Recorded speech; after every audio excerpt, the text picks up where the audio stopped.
ചരിത്രത്തിലാദ്യമായാണ് term വ്യവസ്ഥ അല്ലാതെ കോൺഗ്രസ് 5 വർഷം തൃക്കാക്കര ഭരിക്കാൻ ഒരുങ്ങുന്നത്. ആഭ്യന്തര പ്രശ്നങ്ങളും വീതവെപ്പുമായി 15 വർഷം മുൻപ് നഗരസഭയാക്കിയ തൃക്കാക്കരയിൽ 17 ചെയർപേഴ്സൺമാരാണ് മാറി മാറി വന്നത്.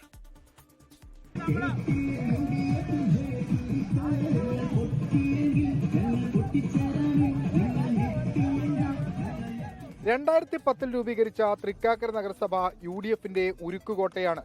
കഴിഞ്ഞ 15 വർഷത്തിനിടയിൽ നഗരസഭ ഭരിച്ചത് 17 അധ്യക്ഷന്മാർ. സംസ്ഥാനത്തെ ഏറ്റവും വരുമാനമുള്ള നഗരസഭ വിവാദങ്ങളിലും മുന്നിൽ തന്നെ. 5 വർഷം തുടർച്ചയായി ഭരിക്കാൻ അവസരം ലഭിച്ച പശ്ചാത്തലത്തിൽ ക്ലീൻ തൃക്കാക്കരയാണ് ലക്ഷ്യമിടുന്നതെന്ന് ചെയർമാൻ റാഷിദ് ഉള്ളംപിള്ളി. പൊതുപ്രവർത്തനത്തിൽ കൃത്യമായി എനിക്കറിയാം, തൃക്കാക്കര നഗരസഭയെ പോലുള്ള നഗരസഭയുടെ ചെയർമാൻ സ്ഥാനത്തിരിക്കുമ്പോൾ ഒരുപാട് ബുദ്ധിമുട്ടുകളും പ്രശ്നങ്ങളും പ്രതിസന്ധികളും നേരിടേണ്ടി വരുമെന്നുള്ള യാഥാർത്ഥ്യം എനിക്കറിയാം. അപവാദങ്ങളുണ്ടാവാം, പ്രചരണങ്ങളുണ്ടാവാം. ഇതെല്ലാം തരണം ചെയ്തുകൊണ്ട് തൃക്കാക്കര നിങ്ങൾ കണ്ടോ 2025-30 ഭരണസമിതി തൃക്കാക്കര മുനിസിപ്പാലിറ്റിക്ക് ഒരു സമഗ്രമായ മാറ്റം ഉണ്ടാക്കാൻ സാധിക്കും. പണക്കിഴി, കൂപ്പൺ, ഭൂവിവാദം അങ്ങനെ നീളുന്നു തൃക്കാക്കര നഗരസഭയിലെ അഴിമതി കഥകൾ. മാലിന്യ നിർമ്മാർജ്ജനവുമായി ബന്ധപ്പെട്ട തർക്കം വേറെയുമുണ്ട്.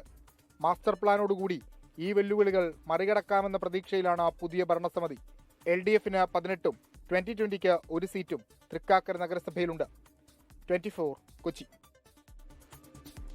ലോകത്തെവിടെയായാലും ഏത് സമയത്തും 24 വാർത്തകളും ഓഗ്മെന്റഡ് റിയാലിറ്റി പാക്കേജുകളും എക്സ്പ്ലെയിനറുകളും വിശദമായി കാണാൻ ഞങ്ങളുടെ YouTube ചാനൽ നിങ്ങൾക്ക് സബ്സ്ക്രൈബ് ചെയ്യാം.